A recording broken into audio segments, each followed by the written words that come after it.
The Nathan, Nat and Shaun podcast. He's here, everybody. He's in town to promote the Stockland barbecue at Amberton Beach, which is tonight. Yes, tonight. Miguel, Maestre. Are you guys coming? We're not asleep. We're They asleep. were saying that he was going to be sleeping. But not in a million years. Not in a Nathan would have million had, what years. time is it, Miguel? 5 to 7. Oh, Nathan has dinner at 4:30. 4:30. 4:30 dinner. What are you having for dinner? What do you mean? Well, I'm making a delicious wood-fired flatbread with a king prawn and some chili marinated mozzarella. Can I just say? Can I just say? How about you across the line? Can I just say that's fine? How many years have we known each other? How many years? What, a decade? At least a long decade? time. At least a decade. So first time I came here, I couldn't speak English. I Yeah. still can't. Well, you still can't, so I don't know what you're talking about. You have not achieved anything in that world. Look at how nice is my flower now. Oh, yeah, you got a flower. Now I can understand what you just said. But you've never once have we ever had anything brought Oh, in? these Actually, you food haven't, in for Miguel. No. Yes, I So have. you talk about, Yeah. he's such a great chef. I don't know. Is he? That's a really good Can I point. please, that's a very Yes, good sir. point, but I have always invited you to every single event that I have come here because you guys have been so Miguel, beautiful. don't you have your own food range? Yes, but you And you've never, never came brought to any- one of my events but ever. Why don't you bring in some about? of your chips, for goodness sake? I know, Come on. Kamali. I mean, the chips are actually in tonight's menu. We got a porchetta roll, and we're doing this yum. porchetta over the charcoal in the beach, and soft bread, a little bit of celeriac remoulade, and we crunch the chips for texture. Oh yeah. That Can I sounds just great. But can you do it at 4:30? we can do this on Uber Eats, I So, think. I just don't Miguel, know. as a Spaniard, what time do they eat dinner in Spain? In Spain, we'll have dinner crazy time, something like 10:30 at 10:30 night. at 11. night, yeah. So You can't even get a table in a restaurant at 9 p.m. no, and so you- Nathan eating dinner at 4:30? Yeah. yeah, like I mean, that is like more merienda. We call that the merienda. That is like Pensioner? No, it's like between like the lunch and the dinner. It's like a Okay. different meal. Okay. That's so like We'll your be little having- after siesta Yeah, like an snack. afternoon tea kind of thing. Oh, Yeah. right. So you have normally an empanada or a meat pie, Spanish meat pie with a little bit of wagyu and chorizo and your favorite. I mean, I'm not going to get into the chorizo thing because whatever we do, whatever we talk about it, we always end in talking about chorizo in here. But it's not chorizo in the menu tonight, though. I don't you like won't be there. I don't like it because I think the chorizo's a really hard, gristly sausage, and I don't like that. And I Yeah, know but we you do have love things that. in the menu like we got tacos. We got a lovely marinara mix I would with know. like salmon and scallops, and we want a crispy fry with salt and pepper, like kind of salt and pepper squid style, and we want to serve sounds it amazing. in this hard taco shell. So everybody's gonna be like, I mean, imagine the fun being in Amberton Beach, everyone Yep. coming around for a barbecue. So you just And come, I'm cooking. bring your own esky just to sit down there and drop Sit a couple down, while you... yeah, we got ice cream, we got music. Entertainment. So anyone yeah. can turn up. Yeah, anyone can turn up. That's how amazing we are at Stockland. We're just here for the community. That's Service, beautiful. please. Yeah. Seriously. So there was a competition winner as well. Yes. Caroline. Caroline. Yeah. So she did some meals and they got chosen to be the best. What were they? Like, were they nice? Yes, he cooked a beautiful burrata, nectarine, and prosciutto Yum. salad. And we got like thousands of entries in. She's going to be my taste tester. So she's going to be next to me tasting everything, making sure it's good. So this competition was amazing. A lot of people wanted to be cooking with me in the barbecue. Yeah. We talked about this a few months ago. Yeah. And people just upload all these amazing recipes, and it was fantastic to choose a winner. And she's been texting me in Insta. I'm so excited to Oh, taste has all she? of Oh, it. that's Oh, that's cute. great. So Well, she's going that's to be good. cooking by my side. But Yeah. it's nice. I mean, we include Yeah. people. So that's I do fantastic. think people are going a little bit crazy with burrata at the moment. That cheese. The burrata is the best. Yeah, It I is know, great. but like people are like chucking it everywhere. You know But what I like, mean? do you like burrata? Burrata is one of the things like It's a ball one that you cut it open, then it all goes. Yes, it oozes out. a big bowl like Big. that. You can like, and Yeah. it's got the mozzarella outside.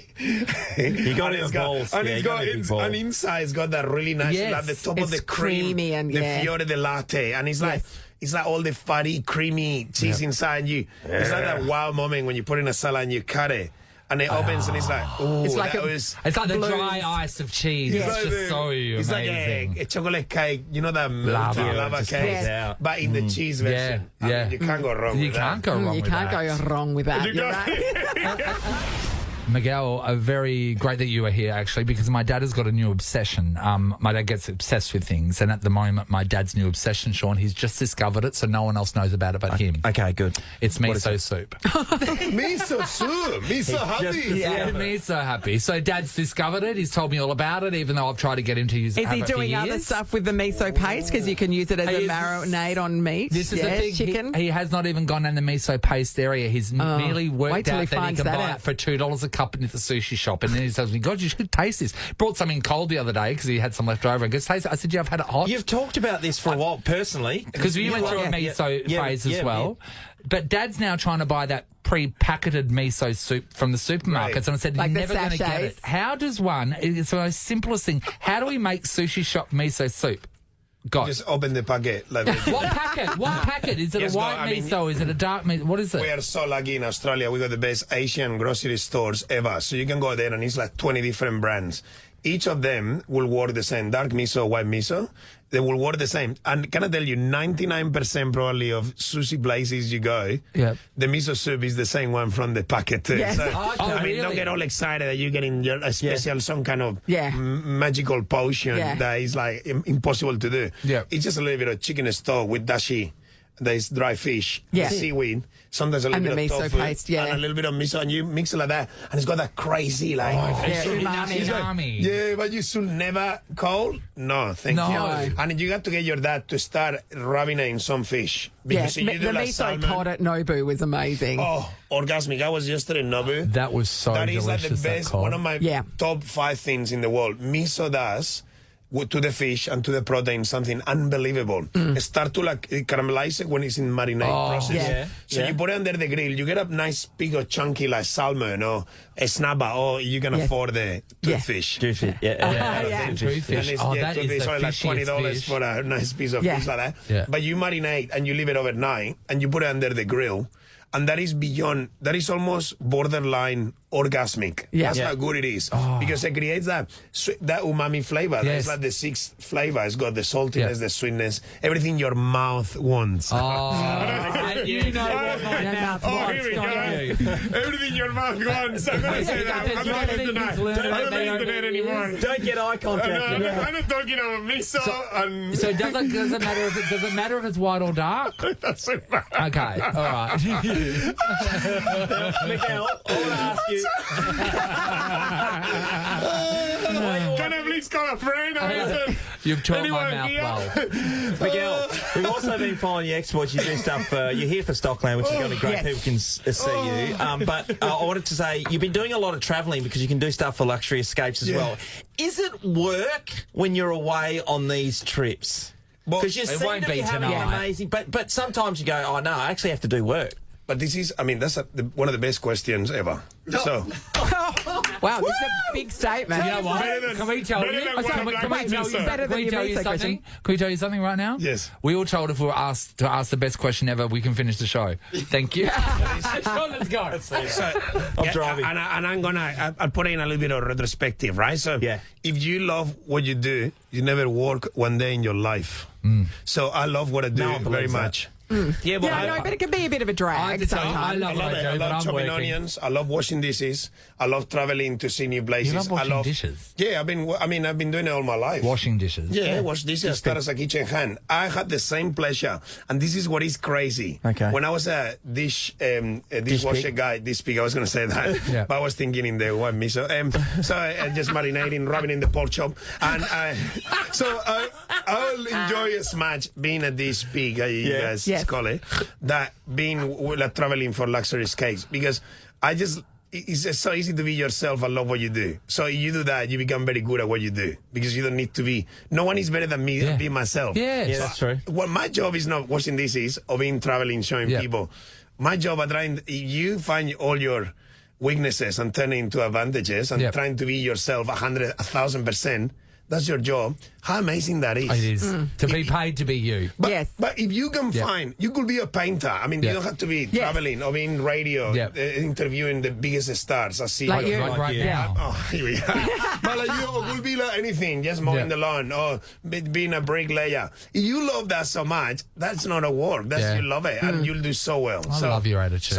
So, answering to that question, it is kind of, people call it work. I just love it. I don't know. Yeah. It's just lucky. Yeah. So you've been putting together one in the Northern Territory, is that right? Yeah, we just came back from Uluru, and I was telling the guys, like, how, I mean, that is as good as the Northern Lights. That is one in a lifetime thing that everybody needs to do. Did you stay on one of those beautiful... like Uluru, the nights, the sunset is coming down. It's a drone shot with 1,500 drones telling the story of the Ananu people. And after you see the laser on the ground showing how the clans used to fight for Uluru. Then all the drones drop off the Uber Eats you've ordered.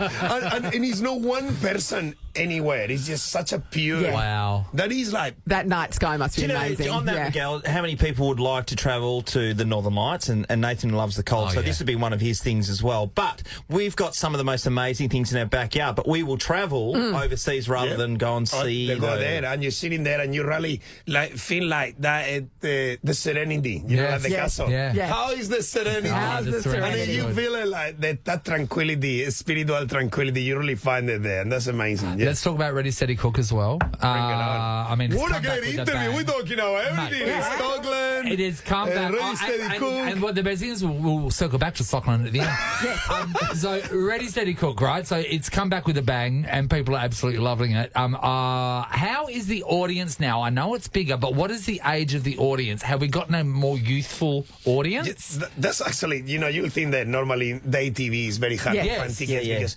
it's normally people that know maybe like award retirees. Yeah, you would not believe it. When we launched the casting for the audience, the first week we have no tickets for 20 shows. Oh, really? Our tickets were harder than Taylor Swift tickets. We were like the Eras tour with a little bit of halloumi. Like we were like it's amazing, and it was the most amazing diversity of people. It was young people, older people. Like it was so nice to see everyone so excited. And you know why I think why? Why? Because it's some kind of nostalgia. Yes. There is. The people, it was so addicted to this show when Chakasiki and they were at It's home. like a Walkman. It's cool. It's an old thing that's cool again. But you still want to be there.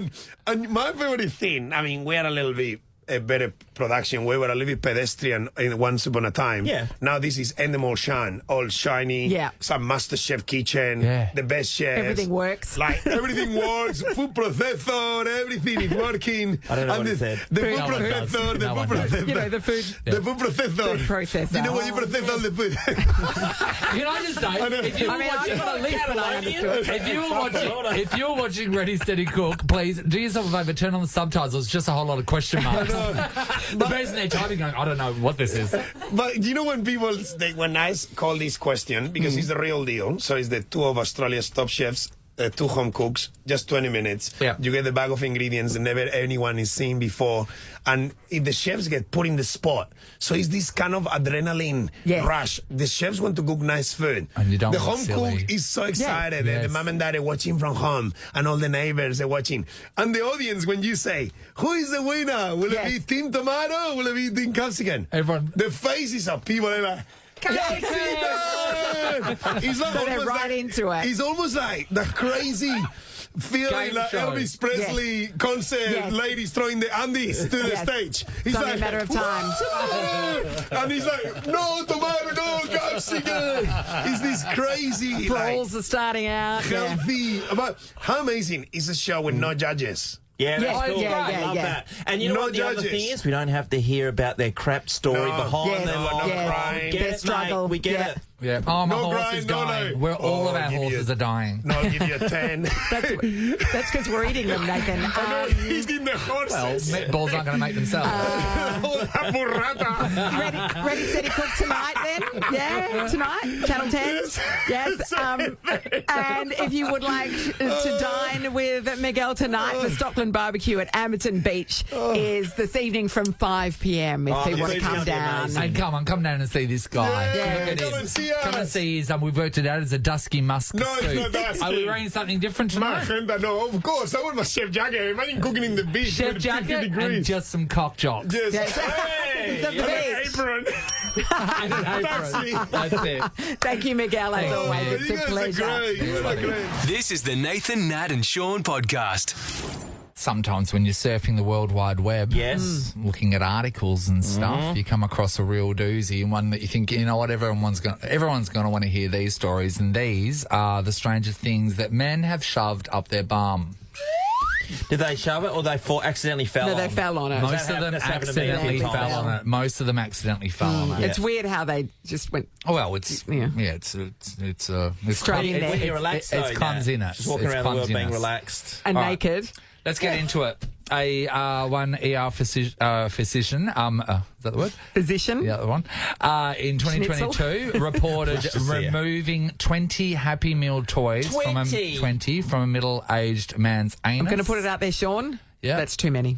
They said that they gave a new meaning to the McDonald's slogan, "I'm loving it." In 2020, a 30-year-old man in China had a whole fish removed after he allegedly sat on it by accident. He said the fish was alive when he sat on it, and that's how it got up there. Swam its way was it a herring or was it a snapper? There's a lot of different It was a blue tilapia.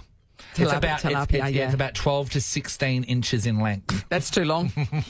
Wow, that's like the spring rolls we had If the it's other a day. male, they've added 4 inches on that. Yes, that's true. Okay. Another person who would like to remain anonymous. Why? Said that they went to hospital because this is the big one. Right. This is a French man.